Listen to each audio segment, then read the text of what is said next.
Good morning. இன்றைக்கி நாம் Tamil to English, spoken English கொஞ்சம் தெரிஞ்சுக்கலாம். நம்ம சின்ன சின்ன வாக்கியங்களெல்லாம் உண்டாக்கும் பொழுது ஆக்ஷனை குறிக்கக்கூடிய ஒரு வேர்டு வரும், அதுதான் வெர்புன்னு சொல்கிறோம். அதை வச்சு இன்றைக்கி நம்ம சில வாக்கியங்கள் எப்படி நம்ம பேசுகிறதுட்டு பார்ப்போம். ட்ரெயினில் போகலாமா பஸ்ஸில் போகலாமான்னு ஒருத்தர் கேட்குறாங்க ஃப்ரெண்டு. அவன் நீ ட்ரெயினில் போகலான்னு சொல்கிற. ஃப்ரெண்டு ஓகே ரைட் ட்ரெயினில் போவோன்னு சொல்கிறான்னு வச்சுக்குவோம். அப்போது உன்னுடைய ஐடியாவை நான் ஒத்துக்கிறேன், உன்னுடைய கருத்தை ஏற்றுக்கொள்கிறேன். அதுக்கு என்ன? I agree to your idea. I agree to your ஐடியானா உன்னுடைய கருத்தை நான் ஒப்புக்கொள்கிறேன்னு அர்த்தம். இப்போ டீச்சர் கிளாஸில் இருக்கிறாங்க, கேள்வி கேட்பாங்க, நின்றுக்கிட்டே இருக்கேன்னு வச்சுக்கோயேன். ஆன்சர் மீ, பதில் சொல், எனக்கு பதில் சொல். ஆன்சர் த கொஸ்டின், கேள்விக்கு பதில் சொல். எப்படி சொல்லணும்? இப்போ ரெண்டு பேர் சண்டை போடுறாங்க, ஒருத்தர் இன்னொருத்தரை அடித்து தாக்குறாங்கன்னு வச்சுக்குவோம்.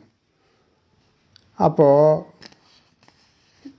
தி பிளேயர் அட்டாக்டு ஹிம், தாக்கினான். அந்த விளையாட்டு வீரன் அவனை தாக்கினான் அர்த்தம்.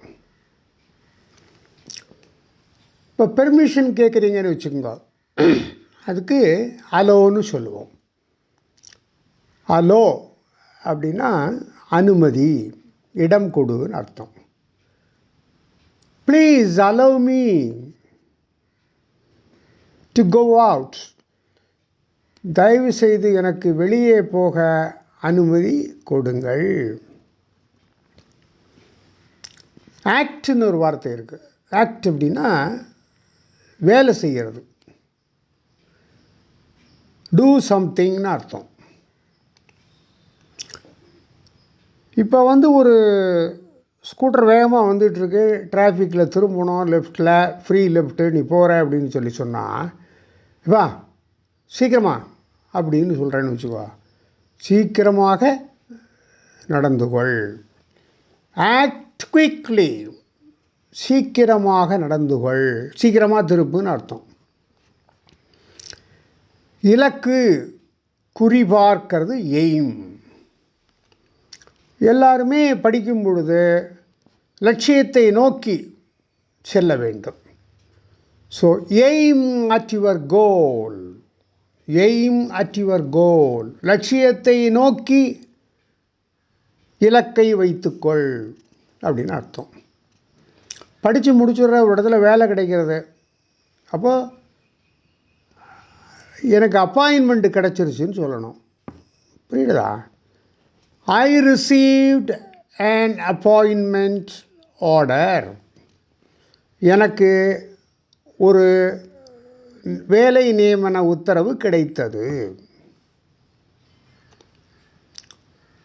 இப்போ ஒருத்தர் கூட போகிறோம், கவனமாக கேட்டுக்கிட்டு இருக்கோம் அப்படின்னா அதுக்கு அட்டெண்ட். நீங்கள் ஹாஸ்பிட்டலில் போனீங்கன்னா நோயாளிகளுக்கு கூட வர்றவங்களுக்கு அட்டெண்டர்னு சொல்லுவாங்க. அட்டெண்டன்ட் அப்படின்னா கவனிக்கிறவங்க. அப்போது அட்டெண்ட் அப்படிங்கிறது என்னென்னா கவனமாய் கேள்னு அர்த்தம். கவனமாய் கேள், அட்டெண்ட் டு மீ.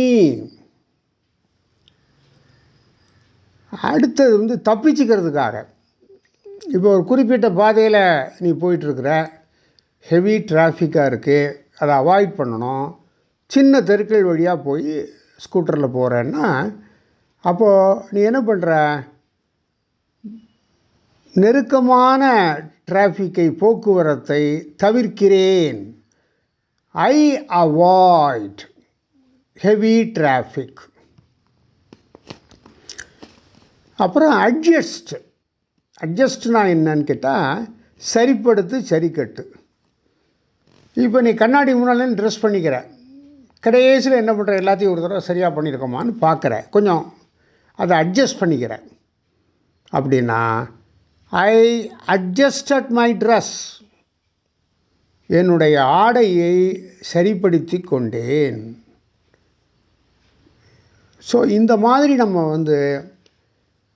ஆக்ஷன் வேர்டை வச்சு சின்ன சின்ன வாக்கியங்கள் எப்படி பேசுகிறதுன்னு படிச்சுக்கிட்டா நம்ம ஸ்போக்கன் இங்கிலீஷ் ஸ்கில் நல்லாவே வளரும்.